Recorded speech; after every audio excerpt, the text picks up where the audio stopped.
NPS covered सरकारी कर्मचारियों के लिए पेंशन एवं पेंशनभोगी कल्याण विभाग ने 7 अक्टूबर 2024 को एक कार्यालय ज्ञापन जारी किया गया है, जिसके बारे में इस वीडियो में आपको जानकारी दी जाएगी। जिसका सब्जेक्ट आप देख सकते हैं कि राष्ट्रीय पेंशन प्रणाली के अंतर्गत कवर किए गए केंद्र सरकार के कर्मचारियों के संबंध में राष्ट्रीय पेंशन प्रणाली में सरकारी कर्मचारियों द्वारा अंशदान किए जाने को लेकर। तो यहाँ पर सरकारी कर्मचारियों के द्वारा किए जा रहे एनपीएस कंट्रीब्यूशन को लेकर ये आदेश जारी किया गया है, जिसके बारे में पूरी जानकारी आपको इस वीडियो में दी जाएगी। वीडियो को लास्ट तक जरूर देखें।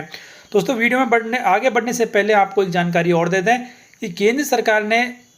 सरकारी कर्मचारियों के लिए साल 2023-24 का जो एडॉक बोनस है उसको दिए जाने को मंजूरी दे दी है और उसके संबंध में आदेश भी जारी कर दिया गया है, जिसके संबंध में हमारे चैनल पर वीडियो डाला हुआ है, उसे भी आप देख सकते हैं।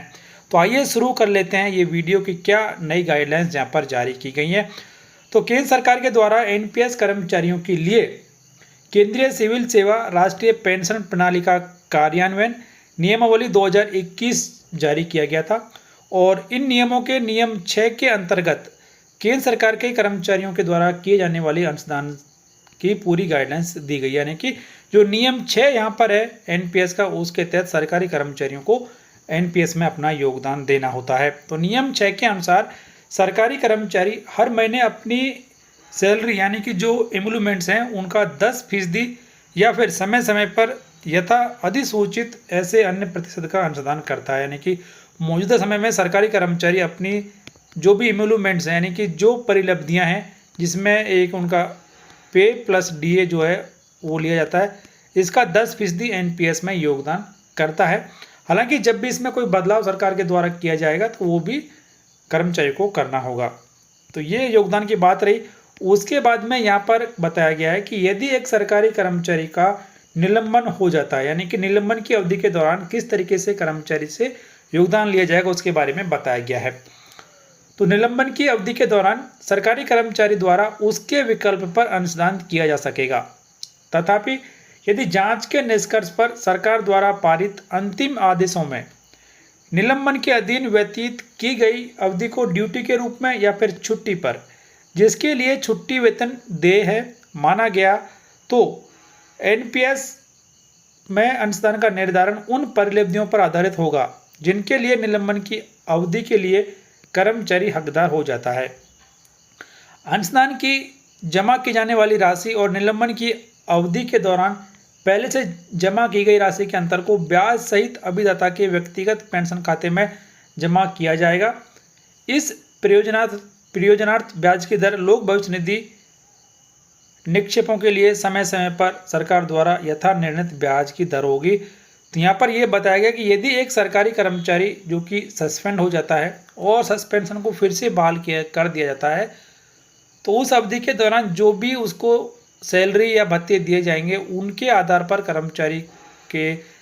जो एनपीएस खाता है उसमें सरकार के द्वारा भी पैसा जमा किया जाएगा और उस अवधि के जो अवधि यहाँ पर गैप मिला था उस अवधि में जो अमाउंट है उस पर जीपीएफ पर मिलने वाला ब्याज भी दिया जाएगा और ब्याज सहित वो राशि जमा की जाएगी।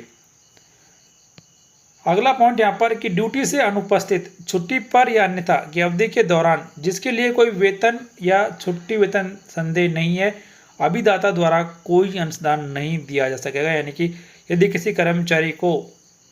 ड्यूटी से वो अनुपस्थित है, यदि ईएक्सएल वगैरह वो लेता है, तो उस अवधि के दौरान सरकार के द्वारा भी यानी कि जो एम्प्लॉयर है उसके द्वारा भी किसी प्रकार का कॉन्ट्रीब्यूशन नहीं किया जाएगा।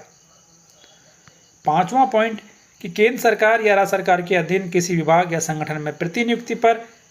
स्थानांतरण की अवधि के दौरान अभिदाता इन नियमों के अध्ययन उसी प्रकार होगा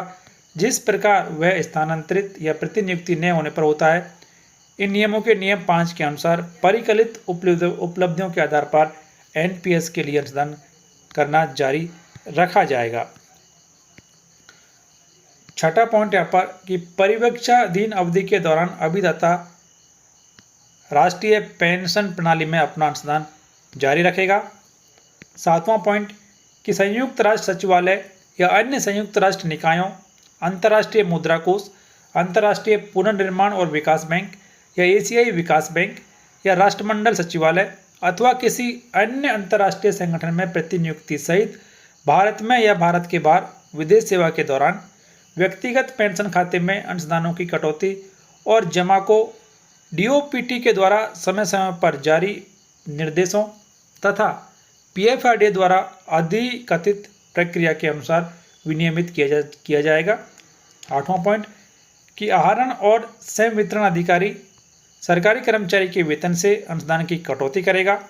और बिल को प्रत्येक अभिदाता के संबंध में अंशदान कटौती के ब्यौरों सहित यथास्थिति वेतन और लेखा अधिकारी या चेक आहरण और संवितरण अधिकारी को प्रत्येक मास के 20वें दिन पर या उससे पूर्व भेजेगा और उसी की कटौती करके कर्मचारी खाते में जमा किया जाएगा। उसके बाद में जो पॉइंट 9 है, ये पूरी तरीके से जो डीडीओ है और पीएओ है उसे जुड़े हुए हैं कि किस तरीके से कर्मचारी के खाते से एनपीएस का पैसा काटा जाएगा, कहाँ उसे सबमिट किया जाएगा और कैसे उसे जमा किया जाएगा। तो इसकी जो गाइडलाइंस है वो भी आप यहाँ पर देख सकते हैं। लेकिन फ़िलहाल कर्मचारियों के लिए ये जो गाइडलाइंस है ये इतना महत्वपूर्ण नहीं है, क्योंकि ये लास्ट में जो पीएओ और डीडीओ के लिए है। तो यहाँ पर आप कुछ महत्वपूर्ण बातें देख सकते हैं कि